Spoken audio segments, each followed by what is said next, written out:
સિંહાસન 32 પુત્રીની વાર્તામાં બીજી પુત્રી ચિત્રલેખા નામની વાર્તા।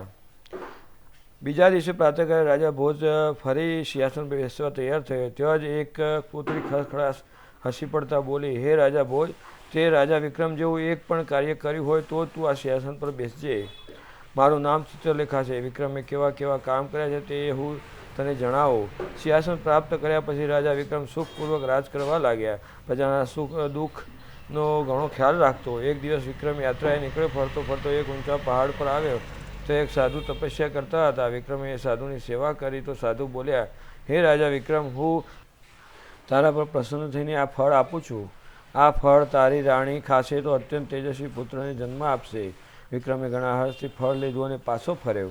રસ્તામાં એક દુઃખી સ્ત્રી મળી। સ્ત્રીને રડતી જોઈ વિક્રમનું હૃદય દ્રવી ગયું, એટલે એણે સ્ત્રીના દુઃખની વાત કરી તો સ્ત્રી બોલી, હે ભાઈ, હું ઘણી દુર્ભાગી છું। મારી કુખે 7 સંતાન જન્મ્યા પણ 7 દીકરી, એક પણ દીકરો નથી। તેથી મારો પતિ મને ઢોરની જેમ મારે છે। દુઃખથી કંટાળીને હું કૂવે પડવા જાઉં છું। આ સાંભળી વિક્રમે પેલું ફળ એ સ્ત્રીને આપી દીધું। સ્ત્રી વિક્રમનો આભાર માનીને ચાલી ગઈ અને વિક્રમ પોતાના રાજ્યમાં પાછો આવ્યો। એક દિવસ એક વિદ્વાન બ્રાહ્મણ રાજદરબારમાં આવ્યો અને રાજાને એક ફળ આપતા કહ્યું, હે રાજન, આ ફળ તમારી રાણીને ખવડાવજો, તેથી એ મહાન પુત્રની માતા બનશે। વિક્રમને ફળ જોઈને ઘણી નવાઈ લાગી। એણે બ્રાહ્મણને ધર્મના સોગંદ આપી ફળ વિશે પૂછ્યું તો બ્રાહ્મણે જણાવ્યું કે આ ફળ મને મારી પ્રેમિકા પાસેથી મળ્યું છે। એને કોઈ વટે માર્ગે આપ્યું છે। વિક્રમ ચૂપ થઈ ગયો। સ્ત્રીની બે ફળ એને ઘણું દુઃખ થયું।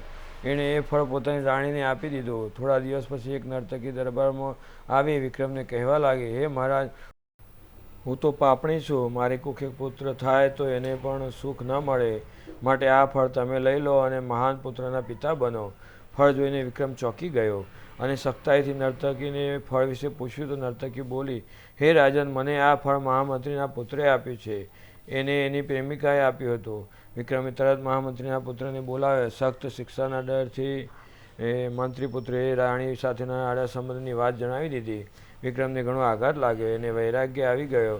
એ જ રાતે રાજપાટ છોડી જંગલમાં ચાલ્યો ગયો અને ત્યાં તપસ્યા કરવા લાગ્યો।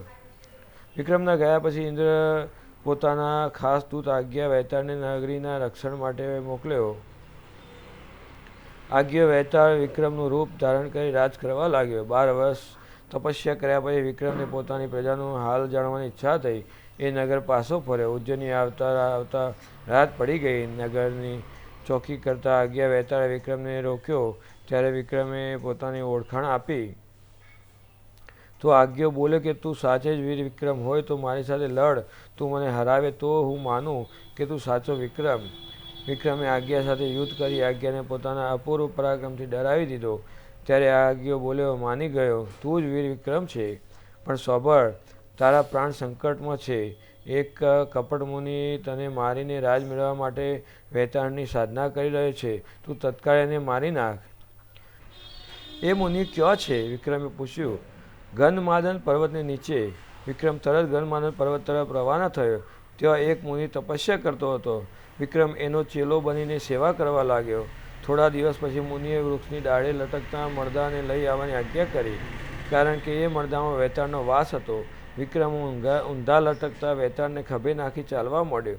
ત્યારે વૈતાળ બોલ્યો, હે રાજા વિક્રમ, કપટ મુનિ તને ઓળખી ગયો છે। એ તારું બલિદાન આપવા ઈચ્છે છે, માટે સાવધ રહેજે। હું તારી વીરતા પર પ્રસન્ન છું ને તું એ મુનિને મારી નાખે તો તું અને હું બંને બચી જઈશું। જો તું મારા બદલે એની બલિ ચડાવી દે તો હું આ જીવન આજ્ઞાની જેમ તારી સેવા કરીશ।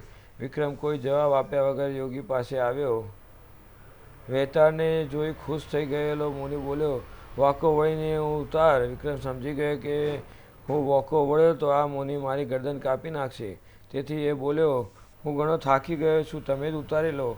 મુનિ જેવો વાંકો વળ્યો કે તરત જ વિક્રમે તલવાર કાઢી એનું મસ્તક ઉડાવી દીધું। વૈતાળે વિક્રમનો જય જયકાર કરતા કહ્યું, હે વીર વિક્રમ, તે મારો પ્રાણ બચાવ્યો, ઉપકાર કર્યો છે। હું આ જીવન તને સાથ આપીશ। ત્યાં જ આજ્ઞા પ્રગટ થયો, હે રાજન, તમારું રાજ સંભાળી મને આજ્ઞા આપો। તમે જ્યારે યાદ કરશો ત્યારે હું આવી જઈશ। હે રાજા ભોજ, આ રીતે આજ્ઞા અને વૈતાળ બંને વિક્રમના રક્ષક બનીને એને સાથ આપવા લાગ્યા। શું આવા ગુણ તારામાં છે? તું રાજા વિક્રમ જેવો વીર અને દાનેશ્વરી છે? ને છે તો આ સિંહાસનમાં બેસી શકે છે. આટલું કહી ચિત્રલેખા આકાશમાં ઉડી ગઈ. રાજા ભોજ અને દરબારી આશ્ચર્યથી આ દ્રશ્ય જોઈ રહ્યા હતા. હવે આગળની વાર્તા નવા એપિસોડમાં આવતા વિડીયોમાં. ત્યાં સુધી બનાવી રહેજો અને ચેનલને સબસ્ક્રાઈબ ના કરી તો ચેનલ સબસ્ક્રાઈબ જરૂર કરજો.